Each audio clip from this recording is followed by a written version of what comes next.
Trading Bharat channel के एक और वीडियो में आपका स्वागत है दोस्तों।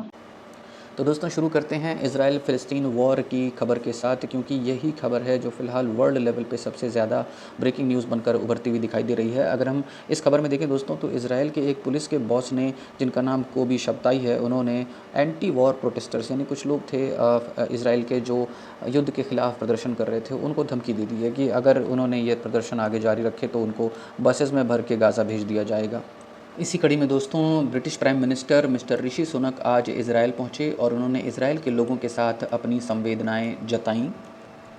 साथ ही उन्होंने अपने बयान में ये कहा कि उन्हें इस बात का अफसोस है कि इतनी मुश्किल समय में उनका इज़राइल में दौरा हो रहा है, लेकिन उन्होंने अपना जो रुख है, जो उनका नज़रिया है, वो क्लियर कर दिया है कि वो इज़राइल के साथ इस युद्ध में खड़े हैं। उन्होंने अपने बयान में दोनों ही तरफ यानी इज़राइल और फ़िलिस्तीन दोनों ही तरफ के लोगों की जो कैजुअल्टीज़ हुई हैं उनके लिए अपने कंडोलेंस, उनके जान और माल के नुकसान के लिए उन्होंने अपना खेद ज़रूर व्यक्त किया। तो दूसरी तरफ रशियन फॉरेन मिनिस्टर ने भी आज के दिन अपने बयान में कहा कि 27 टन ह्यूमैनिटेरियन एड वो गाज़ा के लिए ट्रांसपोर्ट कर रहे हैं। इजिप्ट के ज़रिए, इजिप्ट के रास्ते से ये मदद गाज़ा के लोगों के लिए भेजी जाएगी। साथ ही साथ भारत ने भी अपना नज़रिया, अपना जो दिशा है वो क्लियर कर दी है। भारत ने ये कहा है कि दोनों देशों को यानी इज़राइल और फ़िलिस्तीन को बैठकर बात करके इस समस्या का हल निकालने का प्रयास करना चाहिए। भारत के मिनिस्ट्री ऑफ एक्सटर्नल अफेयर्स के जो स्पोक्स पर्सन हैं मिस्टर अरिंदम बागची, उन्होंने आज इस बारे में अपना बयान जारी किया। इज़राइल और फ़िलिस्तीन को बातचीत के ज़रिए अपनी समस्याओं को सुलझाने का सुझाव देने के बाद मिस्टर अरिंदम बागची ने इंटरनेशनल कम्युनिटी से भारत की तरफ से एक आह्वान किया कि पूरी इंटरनेशनल कम्युनिटी को एक साथ खड़ी होकर के हर तरह के टेररिज्म से निपटने के प्रयास, सामूहिक प्रयास करने की ज़रूरत है। इन दोनों देशों के युद्ध को हम पिछले 10 दिनों से अधिक से देख रहे हैं दोस्तों, और साथ ही साथ देख रहे हैं इस युद्ध की वजह से जो जान और माल का नुकसान है वो भी लगातार बढ़ता चला जा रहा है। सिर्फ नुकसान नहीं बढ़ रहा है दोस्तों, इसके साथ इंटरनेशनल मार्केट में और इंटरनेशनल सेंटिमेंट्स में कहीं ना कहीं एक टेंशन, एक तनाव भी बढ़ता हुआ दिखाई दे रहा है। और जब तनाव बढ़ता है तो तनाव के साथ बढ़ता है भय। लेकिन अब क्योंकि युद्ध की स्थिति कहीं ना कहीं बढ़ रही है तो बाज़ार में भी हमें इसका असर देखने को मिल रहा है। हम देख सकते हैं दोस्तों कि आज के दिन ग्लोबल इंडाइसेस में लगभग दुनिया के सभी इंडेक्स में हमें गिरावट देखने को मिली। यूनाइटेड स्टेट्स के अगर डाउ जोन्स की बात करें तो फिलहाल अभी जब मैं ये वीडियो रिकॉर्ड कर रहा था तब ये थोड़ा सा डाउ जोन्स थोड़ा सा पॉजिटिव में है, हालांकि कुछ देर पहले ये भी नेगेटिव में था। नैस्डैक नेगेटिव में है, S&P नेगेटिव में है, FTSE यूरोपियन बाजार को अगर देखें, FTSE, सैक, डैक्स सभी नेगेटिव में आज चल रहे हैं। एशियन मार्केट्स को अगर देखें तो Nikkei, Straits Times, gift nifty, Hang Seng, Taiwan weighted भी थोड़ा सा ही पॉजिटिव में है, हालांकि ये भी कुछ देर पहले नेगेटिव में ही था।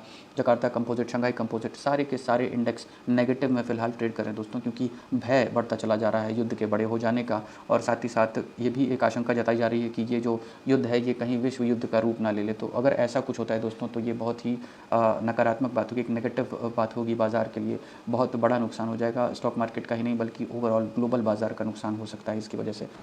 लेकिन क्या डर की वजह से बाज़ार अपना काम करना बंद कर देता है? बिल्कुल नहीं, बाज़ार अपना काम करता रहता है। हाँ, उसकी रफ़्तार थोड़ी कम हो जाती है।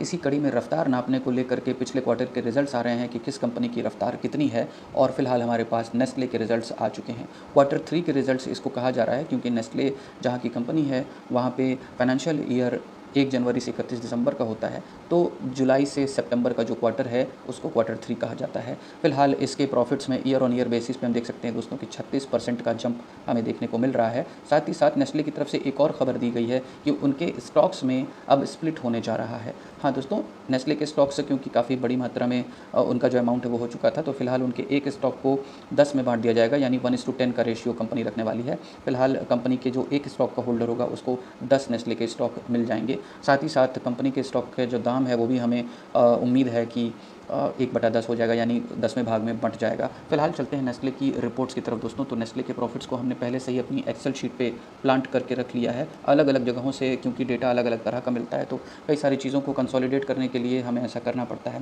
फिलहाल दोस्तों हम अपनी शीट पे देख सकते हैं कि नेस्ले के डेटा में हमें पॉजिटिविटी तो दिखाई दे रही है। चलिए थोड़ा समझ लेते हैं कि क्या अमाउंट रहे। अगर हम बात करें पिछले साल के इस क्वार्टर की दोस्तों, तो नेस्ले के टोटल रेवेन्यू थे 4,590 करोड़, जो कि इस साल के थर्ड क्वार्टर में बढ़ के हो चुके हैं 5,036 करोड़, यानी कि ईयर ऑन ईयर बेसिस पे 9.25% के आसपास की बढ़त देखने को मिल रही है। और साथ ही साथ पिछले क्वार्टर से अगर कंपेयर करें तो 4,619 करोड़ रुपए का रेवेन्यू कंपनी ने कमाया था, जो कि 9% से फिलहाल बढ़ चुका है।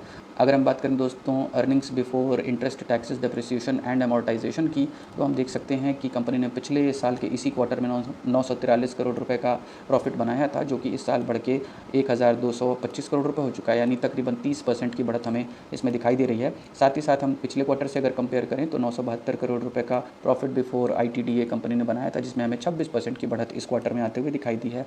बात करते हैं नेट प्रॉफिट्स की दोस्तों, तो पिछले साल के इसी क्वार्टर में कंपनी ने 668 करोड़ रुपए का प्रॉफिट कमाया था, जो कि बढ़ के 908 करोड़ रुपए हो चुका है।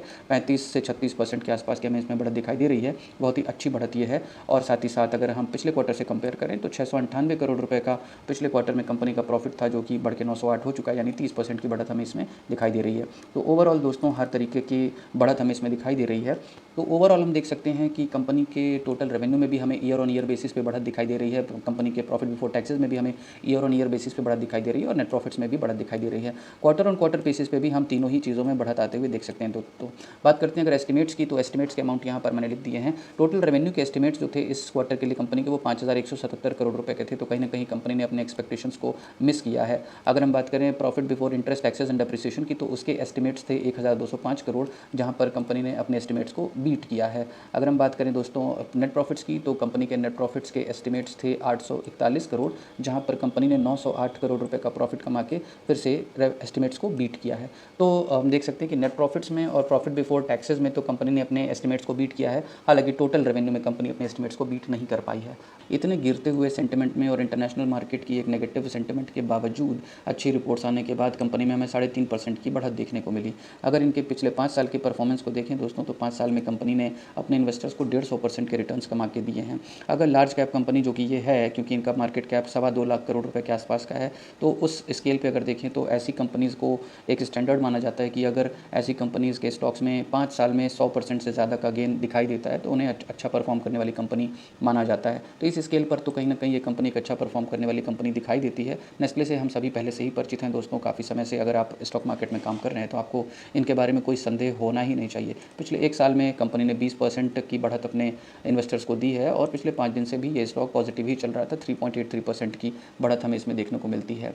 क्या इसमें कोई इन्वेस्टमेंट के मौके हैं दोस्तों? तो टेक्निकल चार्ट पर आकर देखते हैं। हम नेस्ले इंडिया के टेक्निकल चार्ट पर आ चुके हैं, और हम देख सकते हैं कि कहीं ना कहीं मार्केट में ये अपना एक पिछले हाई को तोड़ करके आज के दिन ब्रेकआउट देता हुआ हमें दिखाई दे रहा है। तो अगर कोई ब्रेकआउट ट्रेडर्स यहाँ पे एंट्री लेना चाहते हैं, तो एक रीटेस्ट के बाद 2392 रुपये की एक रेजिस्टेंस को, जो कि अब सपोर्ट का काम करेगा, यहाँ पर देख सकते हैं। हालांकि ये कोई बाय एंड सेल टिप नहीं है दोस्तों, लेकिन अगर इन्वेस्टिंग के मौकों की बात करें तो फिलहाल ब्रेकआउट ट्रेडिंग के अलावा कोई इन्वेस्टिंग के मौके तो नहीं दिखाई दे रहे हैं। हाँ, एक इंटरनेशनल सेंटिमेंट जो गिरावट का चल रहा है, उसकी वजह से अगर कहीं इसमें गिरावट आती है तो 2288 रुपये के आसपास एक सपोर्ट इसका हमें दिखाई देता है, जहाँ पर कहीं कुछ थोड़े से एक इन्वेस्टिंग के मौके बन सकते हैं। साथ ही साथ एक दूसरा सपोर्ट, अगर इमीडिएट सपोर्ट की बात करें तो हम 2392 रुपये के एक इमीडिएट सपोर्ट पर भी कहीं ना कहीं चीज़ों को एक जगह देख सकते हैं कि कहाँ पर यहाँ पर इन्वेस्ट किया जा सकता है। लेकिन फिर भी दोस्तों ओवरऑल कंपनी अच्छा परफॉर्म करने वाली है। अगर कहीं थोड़ी सी जल्दबाजी में भी इस स्टॉक को ले लिया जाए तो भी कोई बुरी बात नहीं है। हालांकि अभी इस समय सावधान भी रहने की स्थिति है। इंटरनेशनल मार्केट ही नहीं, लेकिन एक और न्यूज़ जो इनके स्प्लिट को लेकर के आई दोस्तों, वो काफ़ी देखने वाली बात होगी कि उसका क्या रिस्पॉन्स मार्केट में मिलता है। क्योंकि ऐसा आमतौर पर देखा जाता है दोस्तों कि जब भी स्प्लिट होता है किसी कंपनी में उनके स्टॉक्स में, तो जो स्प्लिट के बाद होता है उसमें कंपनी के स्टॉक्स वापस उस मार्केट लेवल पर रिकवर नहीं कर पाते हैं। ज़्यादातर ऐसा देखने में आता है कि अगर 100 रुपये के स्टॉक का स्प्लिट 10 पार्ट में हुआ है, तो उसका एक शेयर का प्राइस 10 रुपये हो जाना चाहिए, लेकिन वो 10 रुपये से कम पे चला जाता है, 7 रुपये 8 रुपये का हो जाता है, और काफ़ी लंबे समय तक उसी 7 रुपये 8 रुपये पर सस्टेन करता है। भले ही वो कंपनी अच्छा परफॉर्म करने वाली कंपनी रही हो, लेकिन ऐसा ज़्यादातर देखा जाता है कि मार्केट में जहाँ पे रिटेलर्स को एंट्री लेने का मौका मिलता है, वहाँ पे बड़े प्लेयर्स जो उन स्टॉक्स में काम करते थे वो उनमें काम करना छोड़ देते हैं। कहीं ना कहीं ये एक रीज़न हो सकता है। तो इस स्प्लिट की वजह से भी हमें निकट भविष्य में हो सकता है कि कुछ इसमें चेंजेस आते हुए दिखाई दें। अगर उनसे सावधान रहते हुए इसमें कोई ट्रेडिंग के मौके देख सकते हैं तो वो आपकी मर्ज़ी है दोस्तों। फिलहाल चलते हैं अगली खबर की तरफ। वर्लपूल के शेयर्स में आज के दिन एक ब्लॉक डील हुई है दोस्तों, जिसमें वर्लपूल के 98,608 शेयर्स को 1648 रुपये के प्राइस पर ट्रेड किया गया है। ट्रेडर्स कौन है इसकी जानकारी तो अभी हमारे पास नहीं आई है। फिलहाल इस ट्रेड की जो पूरी रकम है वो 16.25 करोड़ रुपये की, यानी 16.25 करोड़ रुपये का ये ब्लॉक डील हुआ है। अगली खबर में दोस्तों हैवेल्स इंडिया के नेट प्रॉफिट्स की रिपोर्ट्स भी आ चुकी है।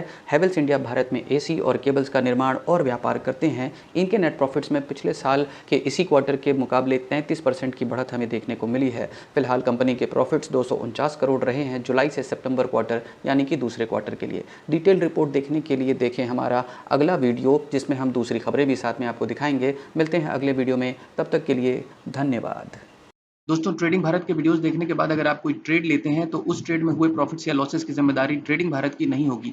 अपने किसी भी ट्रेड को लेने से पहले अपने फाइनेंशियल एडवाइजर से जरूर एडवाइस लें। यह वीडियो केवल एजुकेशनल पर्पस के लिए बनाया गया था।